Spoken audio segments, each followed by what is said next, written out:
All right, Mr. Fat Electrician brings us the infamous Eager Beavers and their custom B-17 bomber. Custom, huh?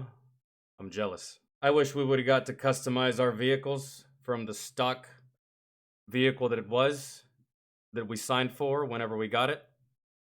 That would have been great. That would have been fantastic. I would have added so much more up armor plating to that bitch. Not like you really need to go all that fast anyways, unless you're in a Mat V, but jealous. Here we go. Old 666. This is a story of a B-17 pilot and a bombardier, two anti-heroes that become best friends and assemble their bombing crew out of a bunch of misfits that don't fit in anywhere else, and they become adamant on doing things their own way. So much so that the US government won't even give them a B-17 to fly. They then proceed to build their own and become the most heavily decorated air crew in US history. Today we're talking about Jay Zemer, Joe Sarnofsky, and their air crew, the Eager Beavers, the most decorated air crew in U.S. history, responsible for completing the most decorated mission in U.S. history, all while flying the most heavily armed bomber of World War II, Lucy, aka Old 666. This video is brought to you by Warwood Tool, makers of the original American entrenching tool from World War I. And while they're not making entrenching tools anymore, they are making sledgehammers and axes, and they're making them using the same... They're not making e-tools anymore? Are you sure? I mean, I'm kind of pretty far removed at this point from the service, but I had an e-tool. We all did. We used it a couple times too. I had to use it on mission one time because the outpost that we were at didn't have bathrooms or porta potties or nothing. Just had to go out there, dig a hole, and then that was it. Most of us just dug a hole and stuck some PVC pipe in the hole and then covered the hole back up, but anyways.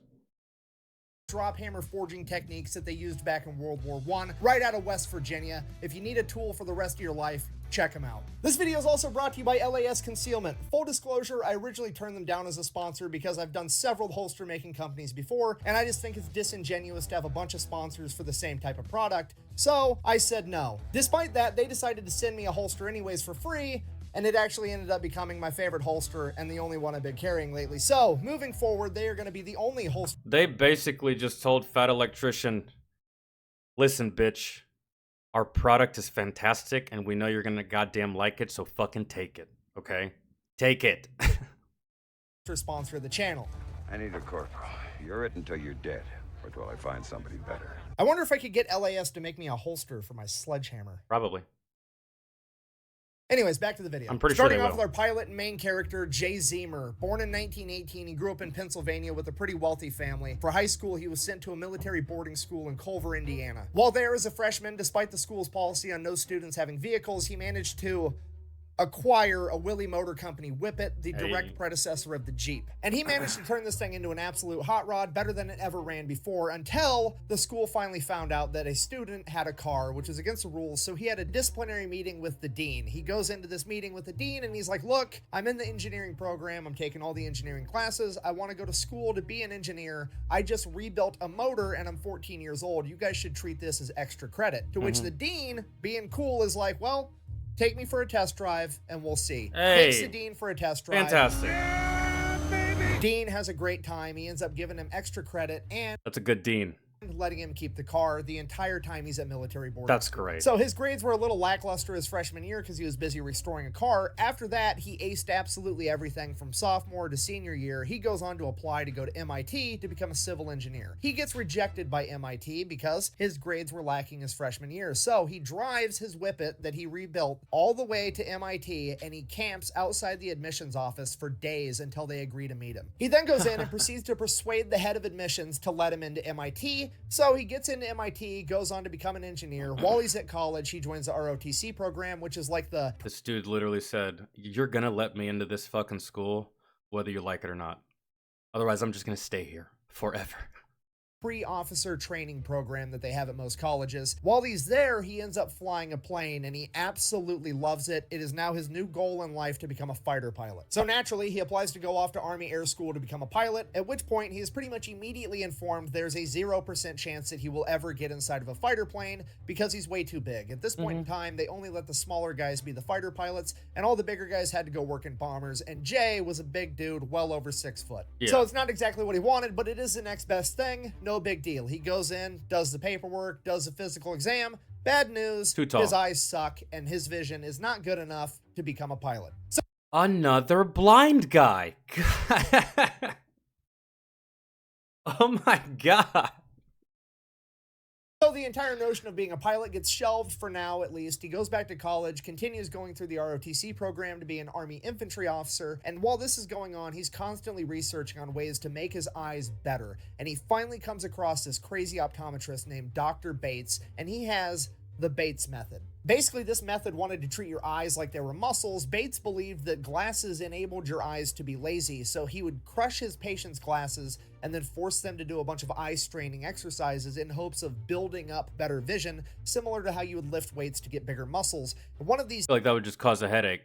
Just a whole bunch of fucking squinting, but exercises included staring directly into the sun. Obviously, with hindsight being 2020, this didn't work that well, and it certainly wasn't recommended, but the young Jay Zemer wanted to be a pilot so bad that he was in fact willing to go outside every day and attempt to beat the sun in a staring contest. Oh, it's the deep burn. Oh, so deep. Essentially trying to give himself a caveman version of LASIK. Obviously, this does not improve his eyesight. If anything, it makes it better, but it does highlight just how bad this guy wanted to be a pilot. So, World War II kicks off, standards get lowered, and he gets accepted into the bombing program. And from there, he becomes the top of his class pretty much immediately. He is so good at... isn't that so funny how, like, when there's no conflict happening, the military is just like, no, shoo, go away. You're not good enough. You'll never be good enough. Get the fuck out of here, you peasant. As soon as a conflict starts, though, oh hey, yeah, come on back, man. Yeah, we need you. We need all of you. Call your brother, call your sister, your uncles, bring everybody, right? So, fucking turds. flying bombers that he can actually perform fighter maneuvers inside of a bomber, which is something most pilots would That's never hard. even imagine. No, but wouldn't not even only is attempt. he naturally talented at it, he also works extremely hard. He could tell every single American, German, and Japanese plane and their capabilities just by their silhouette. Friend or foe? No, you idiots! It's a pigeon! So Jay Zemer is hands down the best bomber pilot in training right now, and somewhere along the lines, during training, he becomes friends with the best bombardier in training by the name of Joe Sarnofsky. This guy is basically the Larry Bird at putting warheads on foreheads. They hit it off, they become best friends, they have a ton in common. After they graduate from school, they get separate missions, and they get separated. So early 1942, Jay Zemer gets assigned Naturally. to the 5th Air Force, and he's not happy about it, because the 5th Air Force is also referred to as the Forgotten Fifth. The reason they're called that is because they are stationed in Australia, and their job right now is to basically run a containment war against Japan, trying to slow them down and contain them to the Pacific. And at this point in time, nobody cares about the Pacific theater. The entire world is watching the European theater as America and Great Britain fight their way through North Africa into So Italy they're bored. to take back France and eventually overthrow Germany. That's where the majority of the funding's going. That's where all the attention and glory is. That's the place where young, motivated men like Jay Zemer want to be. But that didn't happen. So Jay shows up to Australia. He is the FNG, the fucking new guy. Nobody trusts him. He has zero street cred. Nobody wants him in their crew. Now, this is partially due to the fact that he's a new guy, and that's just how it goes for new guys. Sure. But mainly, it's because the Japanese are kind of kicking America's ass right now. It's mid-1942. America just got involved in this war. A lot of their pilots are inexperienced. A lot of their equipment's outdated. And everybody's giving all the funding to the European theater. So it's not a great time. And you got to remember, since this is 1942, America hasn't come out with the Hellcat or the Corsair yet, meaning that America has no fighter plane capable of going toe-to-toe with the Japanese Mitsubishi Zero. So even if the bombers did have a fighter escort, they weren't capable of going toe-to-toe with the Japanese Zeros anyways, so it has never been more dangerous to be inside of a bomber, and it has never been more important to have everybody in that bomber crew as good as possible to increase everybody's chances of survival. If so facto, nobody wants to risk... Because those Zeros can literally fly circles around any bomber. Man, their maneuverability is just ass compared to those things. on giving a new guy a shot. So it becomes apparent to Jay early on that if he ever wants to get up in the air, he's gonna have to do some gangster shit. So he goes over to the bulletin board, and on that bulletin board are the missions that are deemed so incredibly dangerous that they are volunteer basis only, and he starts volunteering for all of them, filling in any position where he's needed. The majority of these missions would wind up being reconnaissance missions, which is where they're going to take a B-17 Flying Fortress. Instead of filling it with bombs, they're going to fill it with extra fuel tanks, equip it with cameras, and send it way off into enemy-held territory all by itself to hopefully get some valuable intel. Now, as I'm sure you can imagine, a single bomber flying alone in enemy-held territory is extremely dangerous, and nobody is about to let their pilot or co-pilot be the brand new guy fresh out of school, so Jay just has to fill in wherever there's a gap. Over time, he winds up doing everything. He's a tail gunner, a ball gunner, a waist gunner, a navigation guy, a radio guy. He can do everything, and eventually he works himself up enough credit that they let him be co-pilot for a little while. And while he's working as a co-pilot, he figures out something very, very important. You have to remember, he's an engineer. He loves taking things apart, figuring out how they work, why they work, trying to make them better. And while he's sitting in the co-pilot seat, he figures out how the Japanese Zeros are tackling the B-17s. You have to remember, this is 1942. The B-17s that they are flying are the B-17Bs. They are the first generation of mass-produced B-17s ever, and they have one fatal flaw, and the Japanese figured out how to exploit it. You see, the B-17s have a ton of machine guns all over them to defend themselves. They have a tail gunner, a ball gunner, a waist gunner on each side, and a turret on top. The problem is, none of those can shoot in front of the plane. The only thing the front of the plane has is two 30 caliber flex guns, which you can kind of see right here, which might as well be nothing at all when it comes to shooting down an actual plane. Later generations of the B-17... This actually... You're talking about these things right here? These little slots? Those are the guns? These rotors wouldn't get in the way of these guns? It's kind of what it looks like from this angle. Doesn't really look like a very good design. Which might as well be nothing at all. When something's mass produced, good designs kind of just, you know, fall to the wayside sometimes.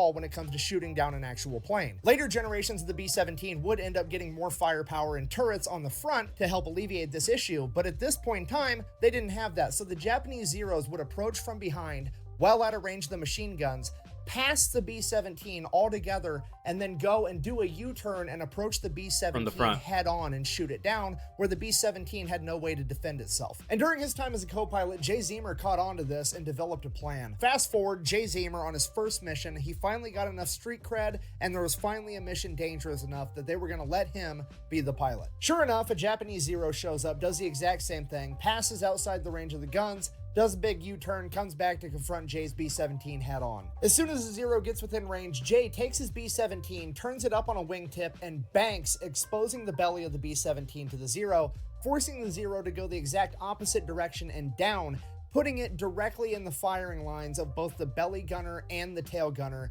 shooting down the Zero. And that is just one of multiple combat maneuvers that Jay has engineered inside of his head, pushing the B-17 airframe to its absolute limit. Fast forward... Tommy did, literally, no pun intended, on-the-fly drive-by.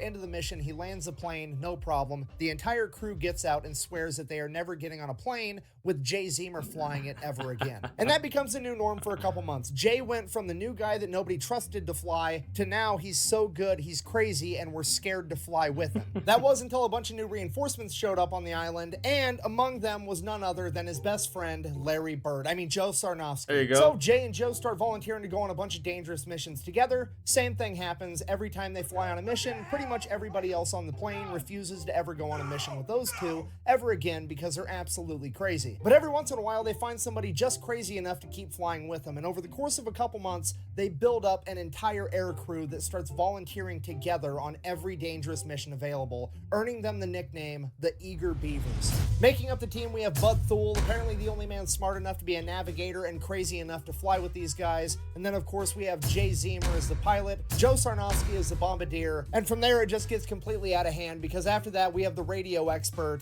William Vaughn, aka Willie. He is one of the most experienced bomber crew members in the entire US military at this point that's been on countless missions, one of which his B-17 landed to refuel when his crew was ambushed by 500 Japanese soldiers. They took the machine guns out of their B-17 and proceeded to defend themselves in a firefight for 10 hours until the Australians showed back up. And during that 10 hours, Willie had 14 confirmed kills, 4 of which were in close quarters combat, 2 with his Colt 45 1911, and 2 with his knife. Jay Zemer said he didn't plan on getting in any knife fights at 30,000 feet, but if he did, he had Willie. Next, we have camera expert and waist gunner George Kendrick. Typically on a B-17, you're supposed to have one waist gunner on either side of the plane, but Kendrick preferred to man both sides completely by himself. When Jay Zemer asked him if he wanted to find another waist gunner for the other side, Kendrick said, and I quote, "These are my guns and I'm gonna shoot all of them. I don't need to be bumping asses with another guy while I do it," which is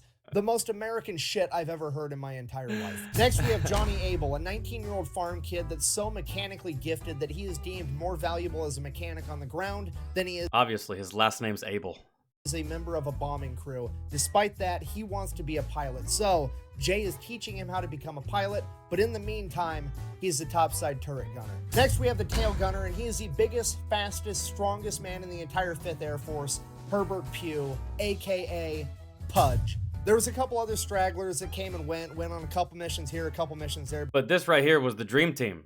But this was it. This was a core group of men that became best friends and went on the most dangerous bombing runs and reconnaissance missions that the war had to offer. Because of this, they very quickly built up an incredible reputation and became too valuable to lose, at which point leadership doesn't let them go out on the dangerous missions anymore, and they send them out on a regular bombing run with like 10 other B-17s, and if that wasn't bad That's enough, not fun. they're gonna make Jay and his men be the first bomber in line, which if you don't know is the safest bomber in the entire run, because as soon as their bombs hit the ground, that's what alerts the enemy that they're even there. So when they go through, there's no enemies manning the anti-aircraft guns, so they're done and gone by the time there's any enemies returning fire. It's that 2nd, 3rd, 4th, 5th, 6th, 7th, 8th plane that faces the real danger, and that's just not okay with Jay and his men. So they go out on the mission just like they're ordered to, and they are the first ones to drop their bombs just like they're ordered to. They make a clean getaway, they get out to open ocean, at which point Jay tells his men, get ready for a fight, because he does a U-turn. We're circling goes back. in and flies over the enemy compound at 1,000 feet, while his men from the ball turret, the waist gun, 1,000 feet?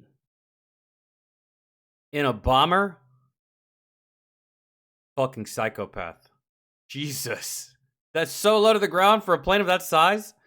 and the tail guns opened fire on the enemy's anti-aircraft positions on the ground, literally becoming a ground attack plane like they're an antique C-130. They were able to knock out all of the enemy spotlights and most of their anti-aircraft positions, and every single B-17 on that mission made it back home. So Jay, the Eager Beavers, and all the other B-17s on this mission... Yeah, they probably got in trouble for that, though. Let's see.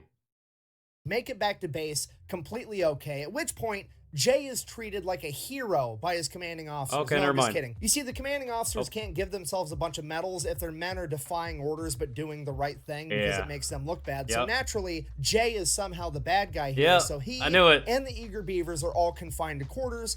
Technically, they didn't defy orders, if you think about it. They actually completed their mission. They dropped their bombs, right? They didn't say... See, this is what happens in the military. You got to be very specific with your soldiers, okay? And when I say very specific, a lot of you who are NCOs and a lot of you who are leadership and officers, y'all probably know this now. But back then, you have... It's probably still the same way today. You have to be very specific with your soldiers. Because while you told them, hey, drop your bombs, that's exactly what they did. You didn't tell them that they were not allowed to turn around, circle back, and wreak more havoc. If you didn't want them to do that, you should have said so. You gotta be specific with your soldiers, bro. You just have to be. Otherwise, there you go. Well, you didn't say I couldn't do it. You see?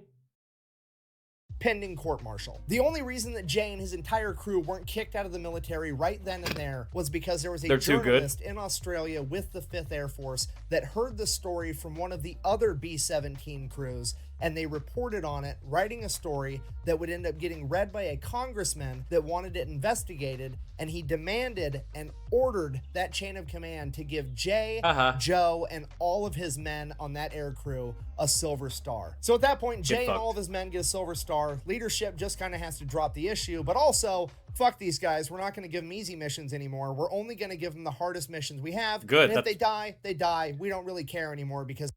Joke's on you. I'm into that shit, is what they probably said. They made us look bad. Which is exactly what Jay and his men wanted all along, so it all works out. All right, fast forward, next big dangerous mission, officially known as Flight of the Geishas. Naval code breakers have deciphered enough messages to figure out that in the city of Rabul... Telling you, bro. Leadership, officers, they don't like looking stupid. They don't like looking bad. And, oh, it's just so funny when they do. And it's so funny when you can stick it to them. And it's so funny when they actually just have to shut the fuck up and go against what, you know, their dumbass little fucking... Like, dude, it's just, fucking leadership like that. It drives me crazy. Like, dude, these guys went above and beyond. They basically added one more mission that you didn't even account for, that you didn't even think of, that you didn't even have the brain capacity or the wherewithal to even do. And not to mention, you're not up there in those planes. You're in an office. And I've always said this. If you're in an office, shut the fuck up about how I shoot. Shut the fuck up about how I move. Shut the fuck up about how I reload. And shut the fuck up about how I operate. If you're not standing next to me, I don't want to hear from you. No one does, bro. So, go back to your office. Zipped little cocksucker. That's it. Have a good day. There's a hotel, and the penthouse of that hotel is being used as an exclusive officers club where they are being entertained by a bunch of geishas and getting hammered. And among those officers is rumored to be none other than Admiral Yamamoto, the leader of the entire Japanese Navy. Their mission is to fly in with a single B-17 under the cover of night, bomb that hotel, take out all the high-ranking officers, and make a clean getaway. So Jay and the crew get pulled in, they get briefed on the mission, no big deal, everybody's gonna go off to bed, they got a big day tomorrow. Everybody except for Joe Sarnofsky. He stays up all night long studying the map of the city of Rabul. Nobody knows why. They just think he's overcautious. It's gonna pay off. They go to bed. Joe stays up. Fast forward the next day. They take off on their mission. Jay flies them all the way there, gets them real close to the hotel, at which point Jay can actually send the controls of the plane over to Joe Sarnofsky in the bomb bay, so Joe can control the plane and really line up the shot that he wants with this bomb. So Jay sends the controls over to Joe. Joe opens the bomb doors and veers way off course, miles and miles off course, like 10 miles off course. Jesus. Joe steers this plane, essentially blind, driving the plane just from what he can see outside of the bomb bay. And then, before anybody even knows what's happening, Joe just says bombs away, drops the bombs on a seemingly random location, and sends the controls back over to Jay. Everyone is completely confused. Nobody knows what's going on. The bombs make impact, and there is a humongous explosion, way bigger than this 500-pound bomb could have ever done on its own. It hit something Joe important. had just hit a major ammunition depot for the entire Japanese Navy, and his single bomb set off a chain reaction, blowing up the entire facility. Come to find out, Joe Sarnofsky didn't feel right about killing innocent geisha girls, and he decided that he was going to find a target that was just as, if not more valuable than the Officers Club, and blow that up instead. Let me go back. Sorry. Killing innocent geisha girls, and he decided that he was going to find a target that was just as, if not more valuable than the Officers Club, and blow that up instead. So they make it back to base, tell leadership everything that happened, and leadership is absolutely... What a good guy. What a good guy, I suppose. And that's why he studied the map all damn night. He's just like, I'm going to find something just as good to destroy without taking out innocent lives. I'm not that nice. I'm not that nice. I would have dropped those bombs on that fucking hotel so fast and so easy. Just bombs away, man. That's it. I'm gonna go get drinks now. Let's go get drinks. You down for shawarma? Yeah? Anybody want shawarma? Okay, let's go. What a nice guy. Yeah. And the weapons the weapons supply depot and the weapons cache and all that stuff, it is super important because I mean, you can kill a whole bunch of military officers and you can kill a whole bunch of the chain of command and you can kill a whole bunch of the leadership, but they're just gonna get replaced. That's it. They're just gonna get replaced. You know what can't get replaced? What he just destroyed. And that's gonna set these fuckers back a shit ton. So it doesn't matter if they still have their officers, it doesn't matter if they still have their chain of command. Now these officers have nothing to command. They have no resources for their troops to send out, right? So, yeah. Absolutely furious that they decided to do their own thing instead. They interrogate the entire crew, but nobody is ratting on Joe Sarnofsky. Hell yeah. I did. What you say? I told him I'm gonna bang your wife.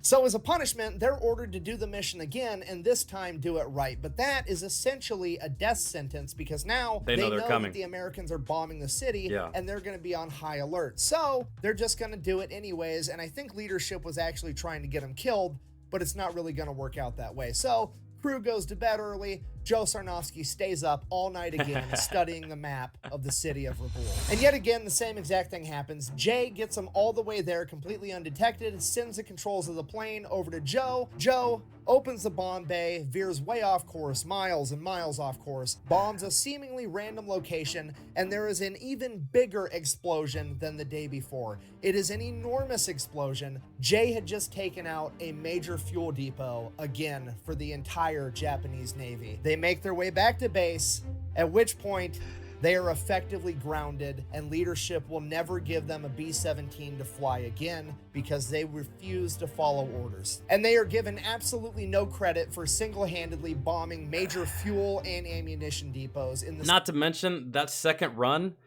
bombing that fuel depot was not only beneficial for the overall mission and dealing a heavy blow to the Japanese, but the Japanese weren't expecting that. At least that's what I think. I don't think the Japanese were expecting them to do that again. I think the Japanese were expecting for them to actually, I don't know, hit what the chain of command told them to hit, right? So the second mission was they were probably actually still safe. Probably went on without a hitch. They were probably still just as safe on the second run as they were on the first one. Because it was just unexpected. Like, I don't think they're going to hit here. I think they're going to try to hit what they were intending to hit the first time. And maybe it was a mistake. Maybe they just dropped too early. Maybe they dropped wrong. Maybe they had the wrong coordinates. So if they're going to come back, they're going to come back with the right coordinates, right? Wrong. They hit another strategic location. So, and chances are, this chain of command is going to be like, you guys are not doing the right thing. Y'all are going to lose us this fucking conflict. And his fate is probably going to have it. What they did is probably going to yield fantastic results in the foreseeable future of their crew and of this conflict. Let's see. City of Raboul. All right, so leadership's being a bunch of dicks. They're not going to let Jay and the Eager Beavers fly any more of the good B-17s, which sucks because at that point, there's really nothing that they can do unless they plan on building their own airplane, which is exactly what they do. So Jay and the Beavers got a master engineer. Boneyard, and the Boneyard is not just where planes go to die. They go there to be cannibalized for any good parts they may have left to keep all the other planes still running.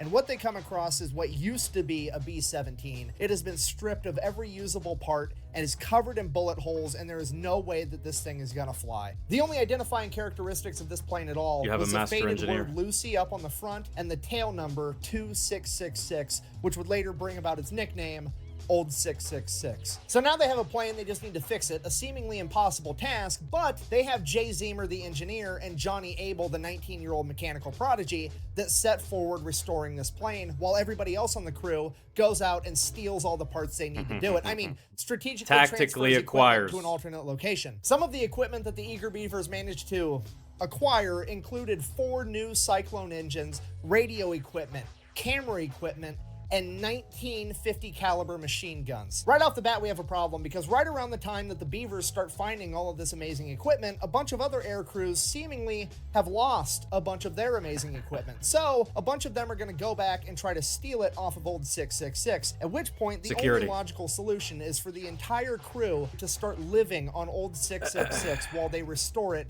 all day and all night and spread the word that the 50 caliber machine guns are loaded, and if that doesn't work, you get to fight Willie about it. At this point, leadership has completely lost control of the situation. Or Pudge, which is like the biggest motherfucker in the crew.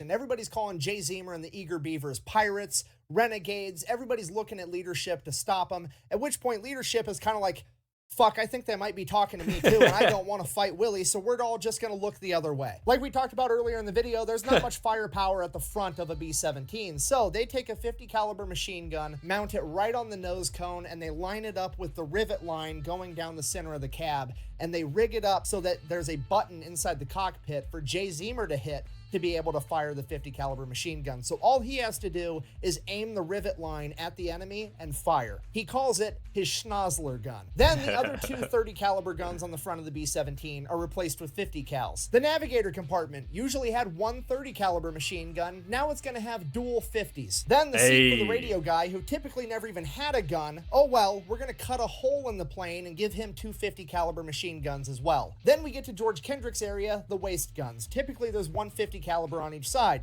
Double it! Now we're getting dual 50s on each side, and because that's not enough, we're also going to cut another hole in the bottom of the plane and give him dual 50s there as well. That way, when Jay banks up... Bro, if Pimp My Ride had a fucking military episode, that's essentially what's going on here. In front of the zero, not only can the ball turret gunner hit the zero, Kendrick is also going to be able to hit the zero as well. Then, in case any of the guns malfunction, they have 3 extra 50 caliber machine guns strapped down on the inside of the plane. I'm getting so horny, bro. That's so many 50 cals. I love it. Old 666 now has more than double the firepower of any other B-17 in the Pacific Theater, and after shedding over 2,000 pounds, it is also the fastest. But all that firepower isn't going to be worth a whole lot if they don't know how to use it, so Jay and Johnny continue working on the plane while everybody else is sent out to go train and become experts on the M2 50 caliber machine gun. The Beavers get to the point where every single member of the crew can assemble and disassemble the M2 Browning in under a minute while blindfolded. Joe and Jay also make it a rule that every gunner inside of their aircraft has to link their own ammunition belts, and they're going to change up how they do ammunition. You see, at this point, a B-17 50 caliber machine gun had an ammo link that went armor piercing round, incendiary round, tracer. If you don't know, a tracer is like the little one that looks like a laser beam coming out from Star Wars. They do that so that you can tell where your fire is going and so that your friends can see where your fire is going. They start linking their ammunition so it's armor piercing round, tracer round, and they do this for psychological warfare because when you're shooting every other round, it looks scary. It really does. Is a tracer round out of a machine gun, it is going to look like old 666 is something out of Star Wars, straight up shooting laser beams. It looks at scary. The enemy. Yeah. So they finish up the plane and they start volunteering for every single dangerous mission that they can find. They volunteer for so many missions so often that they never actually got an opportunity to finish the nose art on the plane like you see all the other bombers have in the movies and in the old pictures. And that's why the plane never got a cooler nickname other than its tail number, Old 666. Now, most of these missions, just like before, are recon. It is Jay, the Eager Beavers, and Old 666 going up into enemy territory completely by themselves. And every single time they come into enemy zeros, they light them up. The new machine guns are incredible, and Old 666 is the aerial equivalent of George Foreman on his second title run. He's big, he's fat, he's got terrible gas mileage, but if you're going to stand in the pocket and trade with them, you're probably going to get put in the ground. Allegedly, with the combination of increased speed, increased firepower, Jay's piloting tactics, and the entire crew's newfound machine gun proficiency, this thing was a fucking menace in the sky.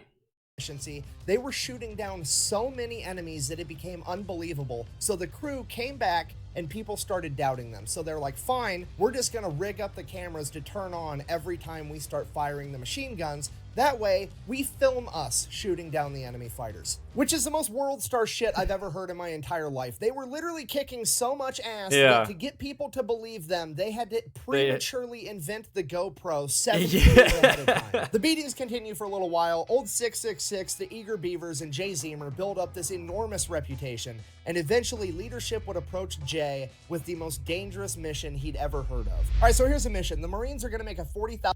Ask nicely, leadership. Ask nicely. Kiss the ring. Y'all were being some real Mick assholes earlier.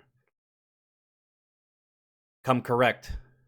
1,000-man amphibious landing in Bougainville. But before they do that, they wanted to get aerial footage over the coastline because they wanted to find out where all the reefs were so the Marine Corps didn't get caught up on the reefs with their amphibious landing vehicles. The problem with that is the only way to get enough high definition in that footage to be able to see reefs that are underwater is to use a trimetragon camera setup, which is 3 cameras. I was thinking get very, very fucking low with the cameras you have, but no, this is some next level shit for that time. They merge all the footage together, and the only way to actually film this and make it work is to fly in a perfectly straight line under perfect weather conditions, and they can't move the plane at all. Even a single degree of tilt would ruin the entire thing. And in order to film this coastline, they're gonna have to do that for 22 minutes straight in enemy territory, and that enemy territory may or may not have enemy fighters and anti-aircraft guns on the coast. And if however, they do have something going for them for this. This is highly dangerous, really, especially for a plane of this size by yourself, no escorts, no other jets around you to provide any kind of cover fire or assistance. Very, very dangerous. However, I think that their reputation precedes them. So maybe they're going to do this, and some of these planes are going to be like, no, stay away from that one. Stay away from that one. Right? Don't go. Bro, you're going to get fucked up. Stay away from that one. Just let them fly. Let them fly, and then that's it. Maybe. If there is anti-aircraft guns on the coast, it's pretty much game over because, again, they have to fly in a perfectly straight line for 22 minutes straight in broad fucking daylight. The worst gunner on the planet has enough time to get dialed in and shoot them down. And that's assuming they even make it to the coastline because Bougainville is 600 miles into enemy-held territory. Damn. Because of this, the leadership only approached Jay with this mission because they were just hoping that he would pilot it. They never in their wildest dreams imagined that his entire crew would volunteer to go on this mission because it had such a low chance of survival. Despite that, after being briefed on the entire thing, Jay rushes over to the barracks where the Beavers are, briefs them on the entire thing, and he's like, look, I'm calculating there's like a 10% chance that we survive this. I don't expect any of you to go with me. I don't blame you if you don't in any way, but if you do want to volunteer, there's nobody I would rather have up there with me than you guys. At which point, every single one of the Eager Beavers stands up and they're going with Let's ride. Whose car are we gonna take? Later on, when retelling this story, one of the Beavers is quoted as saying, "We thought so much of Captain Zemer and his abilities that we didn't give a damn where we went, just so long as he wanted to go there. Anything okay by him was okay by us." Jay then runs back over to the colonel that had just briefed him. As he is pinning the volunteer slip onto the board to collect volunteers for this mission, Jay grabs a paper, crumples it up, says that him and the Eager Beavers are going to take the mission on one condition. He does it how he wants to do it, and they have no further input. He will get the mission done. At which point the colonel agrees, and it's settled. The only thing to do now is to get prepared for the mission and wait for Army meteorologists to tell them that they're going to have a day clear enough to actually pull this off. It's monsoon season, a couple of weeks go by, and then finally they get word from the Army weather guys, hey, tomorrow's the day the weather's going to break, you can get this mission done. So they all get prepped and they take off first thing in the morning when it's still dark out for this dangerous mission. So they take off, they're literally putting themselves in such a dangerous position, sitting ducks, if you will, just for reconnaissance at this point, really, to support the Marines. On their way over to Bougainville, they get like halfway there, it's still dark out, everything's going great, and leadership radios over to Jay and they're like, hey, by the way, extra credit, it would be pretty cool if you could pop up to the top of the island and film Buka Passage as well. We don't need trimetragon footage, just normal footage would work. You can do it while it's still kind of dusk out. If you could get that done too, that'd be great. At which point Jay is like, no, I don't need extra credit during this extremely dangerous mission. No. That wasn't what we agreed to. I'm not doing that. Then they're like, well, too bad, it's an order. To which he, fuck you. I'm not doing it. You agree to the terms. You can't.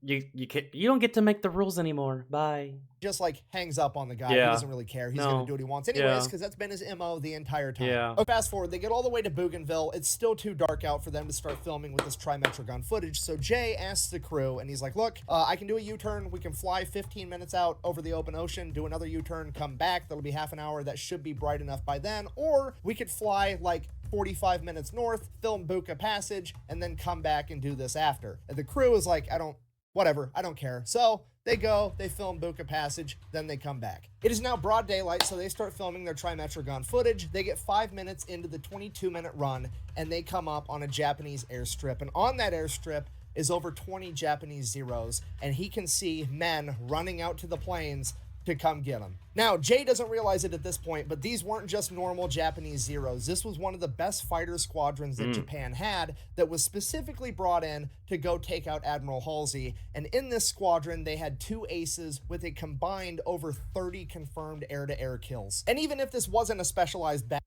The Japanese brought their best for this fucking flying fortress beast of an aircraft. badass fighter squadron, 20 on 1 is still completely undoable. They'd gone up against 5, 6, 7 Zeros. They'd never gone up against 10, let alone 2 20 aces. plus. It's at this moment that Jay has to make a decision because he knows that by the time all the Japanese Zeros get up in the sky, get in their formation, and actually attack him, he's going to have just enough time to finish this camera run. However, then he's going to have to fight his way out, which is probably a death sentence. Yeah. Or he could cut and run right now, and he's almost guaranteed to be able to get away with a 20-minute head start. He's taken a second to weigh his options and really think about it, and he's just about ready to cut and run, and he looks down at the water, and he can just see all these reefs just right below the water, and he just envisions 40,000 Marines and their amphibious landing vehicles hung up on these reefs, getting cut down by enemy defenses and machine gun fire, and he decides that he's going to risk it to try to save these guys. Yes. And for the next 17 minutes, the crew gets ready for a fight as Jay keeps the plane completely straight and level in broad daylight as all the Time to earn your money, gunners. Zeros get up in the air to come get them. Fast forward 17 minutes later, 24 Japanese Zeros have caught up to them, and they are trailing just behind 666 out of machine gun range. Right as George Kendrick comes over the radio and says, give me 30 more seconds, 3 Zeros pass along the outside, do their U-turn to begin their attack run Bad against move. 666. Then George Kendrick radios again that he has the film done. At this point, it's too late for Jay to do his normal evasive maneuver where he plays chicken with one of the Zeros. A So scrap. he just lines up the nose of the plane and his Schnozzler gun with the lead Zero shooting it down. Joe Sarnofsky down below inside the nose cone manning those guns manages to shoot down one of the other Zeros, and the third and final Zero was able to riddle the cockpit with 20mm cannon fire. This fatally wounds both Jay Zemer and Joe Sarnofsky, takes out all the navigation equipment for the plane as well as the entire oxygen system. Jay Zemer is now slowly bleeding out inside of this cockpit with no way of knowing where he has this plane headed other than instinct and a compass that he's holding in his hand, and he has about 30 seconds of oxygen left before the entire crew passes out from hypoxia. And the remaining Japanese Zeros all now know that this is not a normal B-17. Their typical tactics aren't going to work, and they just begin swarming every direction they can, firing from all angles. Jay immediately puts the plane into a nosedive, desperately trying to get below 10,000 feet so him and his men can breathe with the oxygen system down. He drops 15,000 feet in just under 30 seconds. That is over 3 That's miles. so fast. In 30 seconds, this plane drops before Jay Holy. pulls it back up. And he estimates that they're at 8,000 feet. He doesn't actually know because the altimeter is broken, and the only way he can tell the altitude that they're at is because he's such a good pilot, he can look at the pressure gauge for the engine manifolds and be able to tell. At this point, the entire situation devolves into an all-out chaotic dogfight. Jay, while still bleeding out, is pulling off combat maneuvers inside of a B-17 that most pilots would never even attempt, and his crew instinctively knows how he pilots so that they are able to pick off these Japanese Zeros one by one. Your average dogfight at this point in time lasted for less than a minute, and this dogfight would drag out for over 45 minutes, and the entire time Good Jay Z was Lord. losing more and more blood and more control of the plane, because at some point both rudders would become damaged and he would no longer be able to actually turn the plane using the rudders. But he's such an incredible pilot that he begins individually throttling all 4 motors, throttling one side up and the other side down. I can't get over that, bro. 45-minute dogfight. This is a bullet sponge of a damn aircraft that they built, man. It's a fucking flying tank. turning the plane that way. Throughout the course of this firefight, the Eager Beavers shoot down and completely destroy 5 Japanese Zeros, critically damage and send back a bunch of other ones. And by the end of this firefight, there's 5 or 6 left, fully functional and coming to get them, and they are almost out of ammunition. And right as it looks like this is going to be the end, the Zeros peel off and do a U-turn as they have to go back because they've ran out of fuel. Damn. At this point, Jay Zemer passes out and the co-pilot is finally allowed to take over the aircraft, something that Jay Zemer refused to let him do in the heat of the fight. For the entire flight back, Jay is coming in and out of consciousness, and the last thing he remembers is them landing and the ground crew rushing in as he hears the medics say, "Get the pilot last, he's already dead." He would wake up in the hospital days later to find out that he had lost over half the blood in his entire body, but the intel that they had gathered was going to be used to launch Operation Cartwheel, a highly successful Allied offensive that military planners credited that success to the intel that Jay Zemer and the Eager Beavers had gathered. Because of this, both Jay Zemer and Joe Sarnofsky were to receive the Medal of Honor. Unfortunately, Joe would have to receive his posthumously. According to the accounts of the rest of the crew, he was struck by a 20mm round during the first engagement. Despite that, he still managed to man the machine guns at the front of the B-17. 20mm round, bro. Seen soldiers just die from a 5.56 or just your standard 7.62. 20mm. And he survived long enough to engage in a 45-minute dogfight against 20 enemy aircrafts. God, dude. Adrenaline, though. Probably a little bit of shock, maybe a little bit of fear. And also a little bit of determination and fuck you, I'm not dying yet. I'm not done. That's also a thing as well, so good lord. Shooting down an additional 2 Japanese Zeros before succumbing to his wounds. As for the rest of the Eager Beavers, 4 of them sustained injuries, but they all survived, and all of them were awarded the Distinguished Service Cross for this mission, making this the most decorated air crew in U.S. military history, and making this the most decorated mission in U.S. history. Also, the most decorated aircraft. Where is this aircraft today? Surely this thing's gotta be in a museum somewhere. If they scrap this aircraft, shame on whoever's fucking idea that was. According to the official Japanese reports, this story is highly exaggerated because according to them, they only sent up 7 Zeros to intercept Old 666. No, they're just trying to save face because they got embarrassed by one fucking aircraft. They've always done that. And none of them were shot down. However, Yeah, when you take into account the verifiable fact that Old 666 was hit with 5 20mm cannon rounds and sustained over 187 bullet holes. 187 bullet holes, yet only 7 aircrafts? You're full of shit.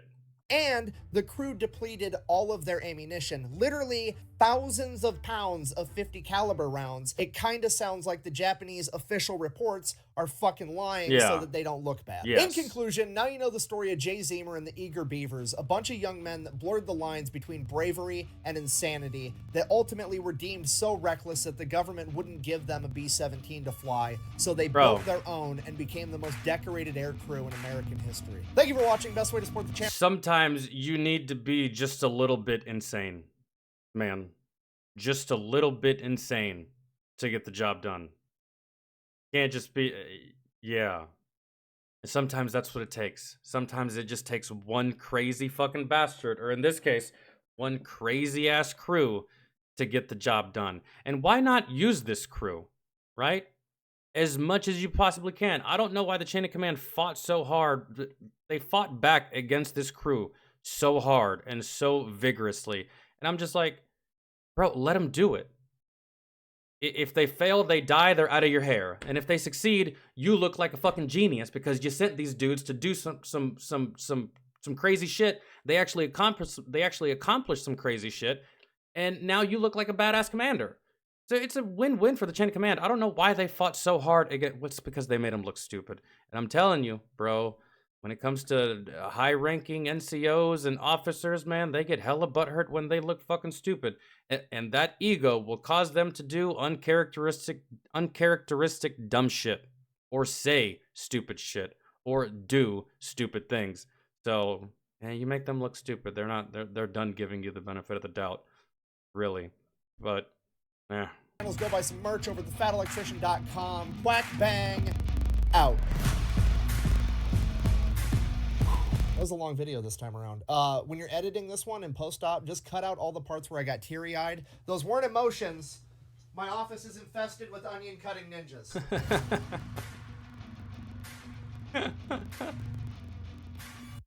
Oh man, that was good lord. I am envious of these dudes, man. If you could have told me, or if they would have let me, or if I could have gotten away with putting more armor on my MRAP, a second 50 cal, and a crow system on it, I would have. I would have, man. But I don't have the engineering prowess to have accomplished any of that. So I just had to use what I was given and use the materials at hand. And these guys were a lot more resourceful than I probably could have ever been. But if I could have swung putting one extra 50 on the top of my truck, as well as a crow system, and as well as more armor, and as well as 360-degree RPG netting on top of a mine roller, you're not fucking with my truck, bro. You're just not. Well, IED, EFP, VBID, shit like that. But you're not fucking with my truck. It's not happening. So, I doubt this could happen nowadays. No. No. You're looking at an immediate court-martial. You do some shit like this as a pilot. You defy orders in a fucking $30 million piece of machinery. Back in the day, the B-17, it was mass-produced, bro. It probably didn't cost that much to produce. And the one that they built, it was built from scraps, right? So if you fuck that up, whatever, bro. It's just mass-produced, and they're fucking everywhere, right? But today,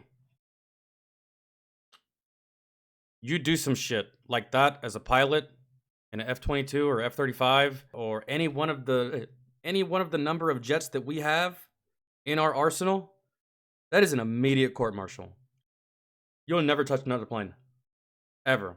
The only way you would be able to touch another plane is if you stole the plane. And then, hey, bro, you're going straight to fucking Fort Leavenworth immediately.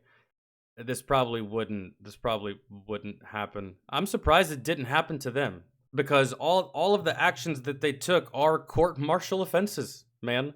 They are, even for these times. But like I said, when you're in a conflict, sometimes that rough around the edges, asshole type soldier that sometimes breaks the rule but still gets the job done, you're not gonna get rid of him, man. You're just not. Because he's useful. Yeah, sure, he might piss you off, but he's gonna make you look good. He's gonna make you look good at the end of the day. And that's exactly what these guys did. They made their chain of command look fucking amazing. Absolutely incredible. So, but I did check. Jay died 2007, and a few others are still alive, I think. Yeah, it's unfortunate about the co-pilot, but the fact that he took a 20mm round and still survived and held out and lived for long enough to finish this dogfight, that's just incredible. Really. Downright unfucking believable that he took that kind of damage. And I'm telling you, man, shock and adrenaline does wonders when you're injured. Sometimes you may not even notice it. Sometimes you may not even realize it.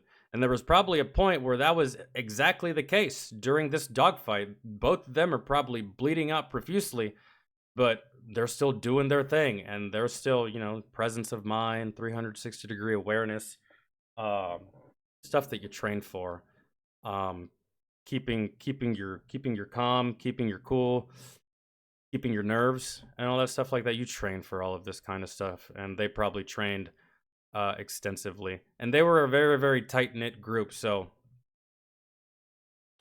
if one gun went down, you had 5 to 6 other dudes that could man that gun. If one of the pilots went down, I'm pretty sure one of these gunners could have hopped in that seat, piloted this aircraft. Probably not as good as the pilot and the co-pilot, but they still probably could have kept it in the sky, which is just amazing. I'm pretty sure that everyone in this crew knew every single job and knew every single role and knew every single part of this plane in and out. And that's how it's supposed to be. Really, that's how we operated. Just because I was a gunner for both of my deployments doesn't mean I didn't know how to drive. And just because my driver was a driver the entire deployment, it didn't mean that he didn't know how to operate that 50. Right? So you need to know every job, you need to know every role, you need to know every single little thing. That way, if you lose a person, you hop into that role, man. That's exactly what it is. You hop into that spot, you hop into that seat, you hop into that gun, you jump into that responsibility. And not only do you know how to do it, you're proficient at it. That's the way it should go for everything. Military related, especially if it's a crew, a squad, a platoon. You have to know, man. We had E4s that if our sergeants went down, those E4s knew exactly what to do in place of that sergeant. We had sergeants that if the platoon sergeant went down, those sergeants knew exactly what to do in place of that platoon sergeant, and just all working on the same page and on the same brainwave, essentially. You knew exactly what they were thinking. You knew exactly what they would do. You knew exactly what they wouldn't do, and you knew exactly how to do it. Right? Working as one.